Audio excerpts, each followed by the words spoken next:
welcome to the Enterprise World Maxi. Today's guest is a distinguished educator, researcher, and thought leader whose work is shaping the future of education and academic leadership across APAC region.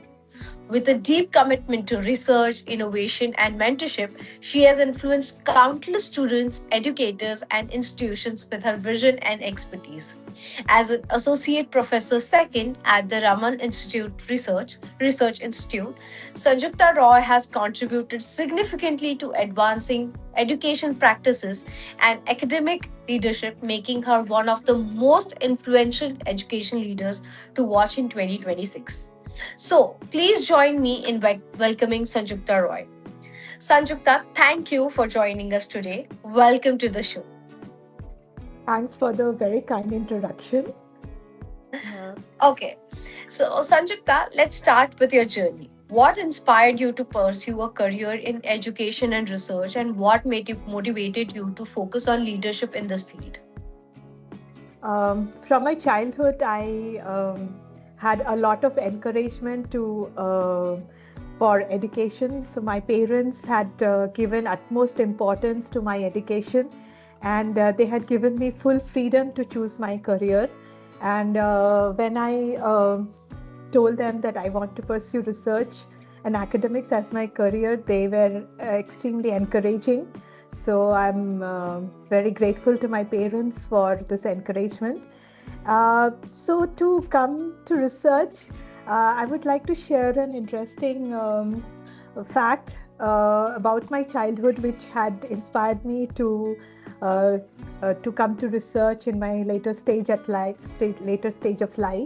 When I was a kid at school, I used to be very interested in participating in quiz competitions. So I used to prepare a lot for these quiz competition, and many times we were successful. So during the preparation, I used to learn about scientists and their inventions and how they had impacted so much the lives of humankind. And I was really fascinated with this profession, and I really wanted to make an impact and change lives of humankind for the better. So this inspired me to come to research at my later stage of life. Amazing. You've seen the evolution of education in India and in the APAC region. Can you share some defining moments or experiences that shaped your approach to academic leadership overall? I would say that the most defining moment, I would say, when I was doing my postdoc in Paris in the lab of Nobel laureate 𝗀𝗂𝗀𝗃. So he was truly an inspiration. So he had not only made pioneering contributions in science, for which he had received the Nobel Prize, but he was an excellent mentor. So I had observed him closely and have seen him that he had created generations of wonderful researchers who had again made pioneering contributions to their field. So his student, Professor Serge Haroche, whose lab was next door to my lab when I was working in Paris, he had also received the Nobel Prize. So when I had discussed with him during lab meetings, I'd seen that he was very encouraging to novel ideas. So he was helping them, helping the members of his group to grow and think independently, to have their own ideas instead of imposing his ideas on them. So this is a very important thing I learned, that if I want to mentor somebody, I have to let them grow instead of imposing my ideas on them. So that actually left a very big impact on me as a researcher and a mentor. Amazing. So your work bridges research, teaching, and mentorship. What core values or philosophies guide you or your decisions as an educating leader?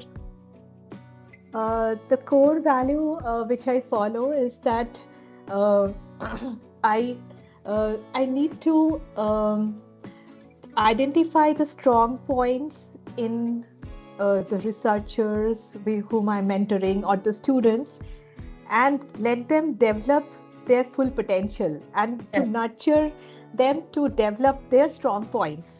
So, everybody have their own, potential in a particular area. So everybody cannot be good in all the things. So I try to identify their strong points and nurture them to develop their strong points to the fullest, so that they can reach their full potential as a researcher and in academics. Amazing, amazing. So education is rapidly changing, especially with technology and new learning models. In your view, what makes your approach at the Raman Research Institute unique or impactful? As we all know that AI is making a very important impact in research and education. But I think that we have to, especially in education, we have to use AI with caution, because the students need to, develop their knowledge, to increase their knowledge, and we just need to use AI as a helping tool rather than something which can replace your acquiring of knowledge. So for the students to grow themselves fully, because knowledge is something which will be there for you your whole life. Nobody can snatch that away from you.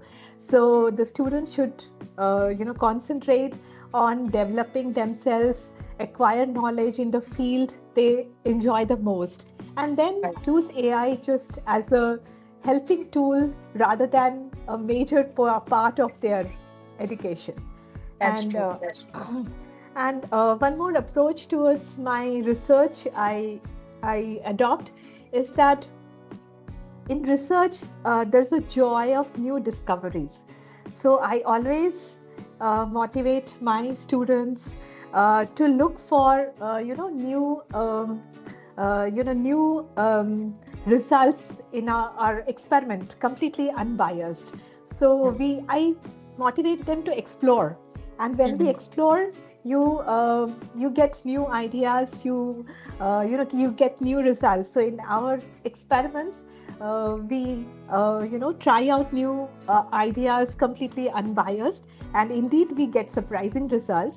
And then we collaborate with theoretical physicists to understand our results, and in this way we can make important discoveries. Amazing, amazing. Okay. So beyond research and teaching, you focus on creating meaningful influence on students and colleagues. How does that philosophy shape your day-to-day work and institutional culture? So I always want to give a happy environment to work for my students. So only when they're happy to work and excited about their work, they can do well. So I don't want them to treat the research work as something they have to do, but something they want to do. So they don't find any inhibition or any kind of imposing ideas for them. So I give them full independence to have their own ideas, to work independently. So I just guide them in the correct direction, but I give them independence to try out new ideas so that they can grow as a researcher. So I try to make a transformation from their transformation in them from a student to an independent researcher, an independent thinker who can try out new ideas. Correct. Okay. Looking ahead, how do you see education evolving in the next 5 to 10 years? And how is your institute preparing students and educators for these changes? So I see that quantum technology has a big impact on today's research. And Raman Research Institute is playing a very important role in the development of quantum technology. So we are Raman Research Institute is a leading group for the National Quantum Mission for quantum computing with atoms and ions. So we Right. are leading towards, the forefront of research in quantum technology. And we not only work in these areas, but we train our students so that they can, work, they can learn techniques which are, the state of the art, so that they can work in the most advanced of these experiments, and which can progress the research in our country, as comparable to the best labs around the world. Right. Amazing. Amazing. Okay. We have a next segment called Rapid Fire. But before that, is there any one piece of advice you would give to your younger self? Um, yes, one piece of advice I would like to give to my younger self is that I should have been more. I should have adopted a more focused approach towards research. So when I was a PhD student, I was like really full of energy, and I was reading up a lot of wide variety of topics, and was gaining knowledge, and I was doing scientific discussion in many different things. So, but when I went for postdoc in Europe, I found that people have more focused approach towards research. They choose one area of research and are completely focused on it, and Correct. this helps in gaining more academic success, or having uh, more better results in research, because you're completely focused in that area. So I Correct. would have given that advice to my younger self to be more focused. Very well said. Amazing. Okay. So we are getting into the next segment that is called Rapid Fire. It is on vision, values, and drive. So you have to be quick. Your answers has to be short and spontaneous. Okay. Let's start. Yes. Okay. One word that defines you as an education leader. Uh, I'm very compassionate. A daily ritual or habit that keeps you inspired and focused. Um, I do meditation uh, and yoga every day, and I take a walk around the very green campus of RRI, Raman Research Institute, every day morning. So, which is refreshes my mind, and I can peacefully start my day. Amazing. Amazing. One misconception about academic leadership you'd like to clear. One misconception I think is that the academic leaders help in just giving students their degrees, but academic leaders should help the students grow, reach their full potential, and education is not just degree, but the getting the direction in life, to they identify what they're really interested in and pursue wholeheartedly in that direction. All right. All right. A mentor, book, or quote that has influenced your approach to education and leadership. Um, I am very influenced by a quote by Albert Einstein, which says, to raise new questions, new possibilities, to regard new old problems from a new angle, it requires creative imagination, and it marks the real advance in science. Okay. What drives you more, research or mentoring? Well, they both go hand in hand. Um If we need to mentor our the PhD students who are the workforce in research, and if we mentor them well, the research will outcome will be definitely very well. amazing. If not education, what other field would you have pursued? I get immense joy in making lives of people better. So I guess I would have joined public service uh, as an alternative profession. Amazing. Your leadership mantra in one sentence. Boss gives order, leader shows the way. Oh, amazing. Okay. Let's move on to our next segment, leadership in a minute. So, what is your one message to aspiring education leaders and emerging academics who wants to make a mark but are unsure where to start? My advice would be to identify an area of research or a topic of education which excites you the most. So when you love that subject, you can do very well in that. And you should love it so much that you can imagine yourself doing it even after 20 years. Right. So when you're very excited to work in a particular field of study or field of research, you can do great. And when you love that field of research, you will find your way yourself. And when you start something, you should take it to a successful completion. Amazing. So we have this smaller segment after this, the future of education. I'm going to ask two questions around it. Looking ahead, what key trends do you believe will shape education, research, and academic leadership in the APAC region in 2026 and beyond?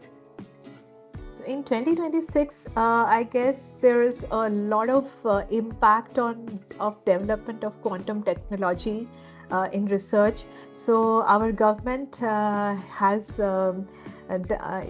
started this national quantum mission, which has immensely boosted the development of quantum technology in our country.